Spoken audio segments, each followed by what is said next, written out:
These were the worst race riots in Britain for nearly 20 years and shocked the nation.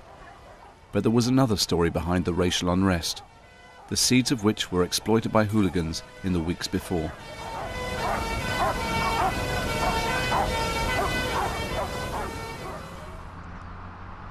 At Oldham Athletic, there are a small number, perhaps 30 or 40, who make up the hardcore hooligan group.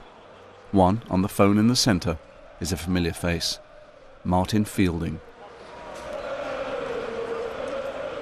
And I've known Martin for quite a few years, through football stuff and political stuff, and he's always been well respected on both fronts. And he's just a game lad at football. One of the top faces up at Oldham.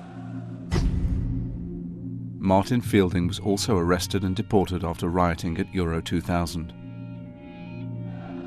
Oldham's firm are called the Fine Young Casuals, and there was certainly a racist element within the FYC. The 2001 football season coincided with rising racial tension in Oldham, which some football hooligans were looking to exploit. The Oldham lads were saying all the time that there was stuff happening that wasn't being reported, and Asians were attacking whites, white lads were fighting with Asian lads all the time. So we knew that something was going on in Oldham long before the press knew. It was no surprise to us when Oldham exploded.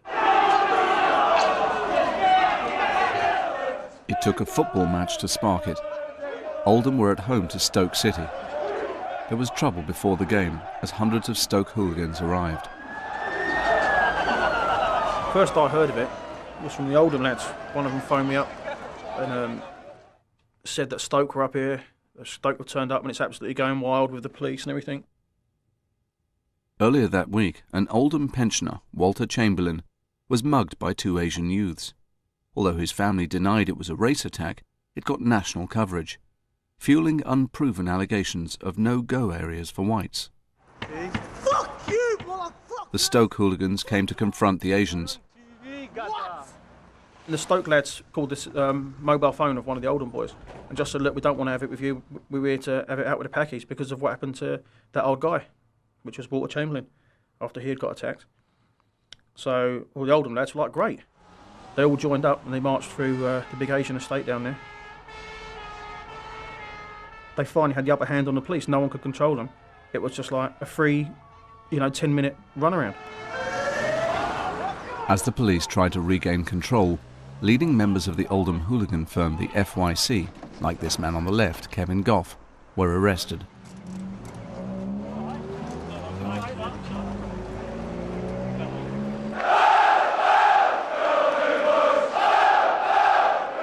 Once in the ground, the taunting continued. Though there was hardly an Asian face, some Stoke and Oldham supporters chanted racist abuse.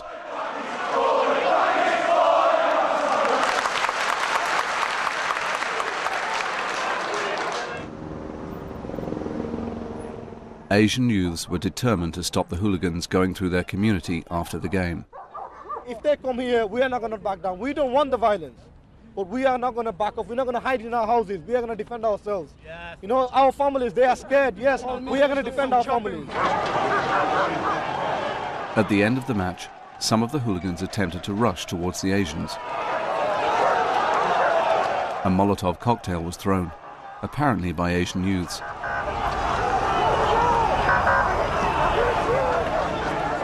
The police pushed the white hooligans away.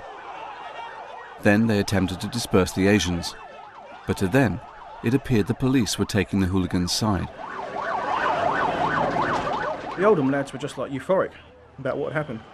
The word started spreading around, right-wing circles. And again, people were delighted at that, and they thought, well, this is it. We'll get up next week and we'll do it all again, and this could be the start. This could stir it all up. Let's finally have it out with the Asians once and for all. People started making phone calls from one right-wing firm to another right-wing firm, and different hooligan groups, different football teams, like Stockport were phoned, Shrewsbury, people from Man United, Chelsea, West Ham. Quite a few different clubs were phoned. 1 week later, hooligans from around the country gathered at this pub. It was quite a scary place to be. You could just feel the tension as soon as you got into the town. When there were police around, there was white groups, there were Asian groups, there were gangs of anti-fascists walking around. We know for a fact that there are at the moment some members of Combat 18 and other football hooligans who have wanted to come into the area to try and whip things up. The Centurion was arranged as a venue by Oldham hooligans, among them Martin Fielding. Also present was his friend Darren Wells. Though unknown to Fielding, Wells had become an informer. I was all for diffusing the situation, and in times gone past I'd have all been for escalating it. But the point had come that I wanted out of it, and I knew that my future laid elsewhere. But I could see some people that I really cared a lot about, some good friends of mine, that were getting dragged down this path, and it was only heading one way. They were going to end up either dead or in jail. Weeks later, at another pub, the same core group of Oldham hooligans and other right-wingers met up again. Martin Fielding was there, so was a nervous Darren Wells. But the people just there wanted to put themselves on show by being in the junction, right on the edge of that Asian estate. It was almost a point of goading the Asians into HAFTA coming out. And then the police turned up and they blocked off the whole estate and just refused us permission to walk through that estate, which I was quite relieved about. The heavy police presence was no accident. Unknown to his colleagues, Wells had been providing crucial information to the anti-fascist charity Searchlight for some time. Here, he's phoning his contact, who passes details of their movements to the Asian community and to the police. I was just trying to keep the two groups apart, to keep the whites and the Asians apart, if you like, because that had the potential to be horrendous. Because there were some serious people from C18 and serious people from Oldham, and that could have got really out of hand. After Wells's tip-offs, Fielding and the others can be seen walking back into town. But within hours, a fight in this road would spark serious disorder. We decided to leave and head back to London. And then while we were driving back to London, we started getting some phone calls from the lads still up in Oldham, telling us that a few things had happened. There'd been one of the Oldham lads, his family had been attacked. So some of the Oldham lads all went up there. Some of the Oldham football lads all went up there to defend the house, and they got in a fight with some Asians, and the whole thing escalated. And then the next thing, one of the Asian estates went up in flames. That evening, rioting started in Glodick, a largely Asian estate. It lasted all night. We were just stunned by it. The time I got home at 10:30 at night, put on the news, and there was pictures of Oldham burning. And I'd only been there like 3 hours before. I was glad to be at home. Wells had been providing important information for years to his anti-fascist contacts and through them to the police. But his reaction to that night's events showed his continued ambivalence to violence. Part of me was relieved that I was out of it and at home and wasn't going to be arrested.